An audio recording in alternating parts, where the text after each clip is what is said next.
2024 წლის 21 ნოემბერს რუსეთ-უკრაინის ომის მრავალპროფილურ საბრძოლო მოქმედებათა თეატრს თანამედროვე ჰიპერბგერითი რაკეტა შეებადა. როდესაც რუსეთის აეროკოსმოსურმა ჯარებმა ასტრახანის ოლქში მდებარე კაპუსტინიარის სარაკეტო პოლიგონიდან სტარტი მისცა ახალი თაობის ბირთვული იარაღის გადამტან კომპლექსს, რომელმაც დნიპროში მდებარე რაკეტმწარმოებელ ქარხანაზე მიიტანა იერიში. შემდგომი ანალიზის შედეგად დადგინდა, რომ რაკეტის საბრძოლო თავაკი მთლიანად სარიელი იყო და მიყენებული ზარალი მხოლოდ და მხოლოდ კინეტიკური ზემოქმედების შედეგი გახლდათ. ჰიპერბგერითი რაკეტების ეპოქა მსოფლიოს საერთო სამხედრო ინდუსტრიულ კომპლექსს დიდი გამოწვევების წინაშე აყენებს, რადგან მათი გადაჭერა სუპერთანამედროვე ანტისარაკეტო კომპლექსებისთვისაც კი წარმოუდგენლად რთულია. ორეშნიკი საშუალო დისტანციის ბალისტიკურ რაკეტას წარმოადგენს, რომელიც RS-26 რუბეჟის ბაზაზეა დაფუძნებული. მისი მოქმედების დისტანცია 6000 კილომეტრს აღწევს და ამ შესაძლებლობიდან გამომდინარე, იგი ევროპის თეატრისთვის სერიოზულ საფრთხეს ქმნის.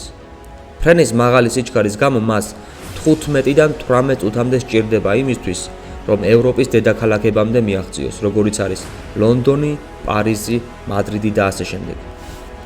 ორეშნიკის ფრენის ტრაექტორია სტანდარტულ ბალისტიკურ რკალს ქმნის, თუმცა დაშვების მომენტში მისი საბრძოლო მოდულიდან გამოსული 6 თავაკი განცალკევებულ სამიზნეზე მიფრინავს და ფრენის მომენტში სპირალურ ტრაექტორიას მოხაზავს, რაც ამცირებს ანტისარაკეტო სისტემის მიერ მათი გადაჭერის შესაძლებლობას. ამას ემატება წარმოუდგენლად დიდი სიჩქარე, დაახლოებით 12300 კმ/სთ, 10 მახი, რომელიც უზარმაზარ კინეტიკურ ენერგიას ქმნის დარტყმის მომენტში. თითოეულ საბრძოლო თავაკს შეუძლია 300 კილოტონამდე სიმძლავრის ბირთვული ქობინის გადატანა, რაც უდიდეს დამანგრეველ შესაძლებლობას აძლევს ამ კომპლექსს. რა მოხდება თუ ორეშნიკის ერთი გასროლა ლონდონამდე მიაღწევს? აქ თქვენ ხედავთ, რომ 6 სხვადასხვა ლოკაციაზე ხორციელდება დარტყმა, რაც დაზიანების არეალს საგრძნობლად აფართოვებს. პირველ ეტაპზე მოსალოდნელია 2.500.000 ადამიანის მყისიერი დაღუპვა, ხოლო რადიაციული დაბინძურების ზონაში 8 მილიონი ადამიანი ხვდება. ჩემს ვიდეოებში რამდენჯერმე მithქვავს, რომ რუსეთის შეიარაღებული ძალების საავიაციო და საზღვაო პოტენციალი ამერიკის შეერთებულ შტატებს სერიოზულად ჩამორჩება.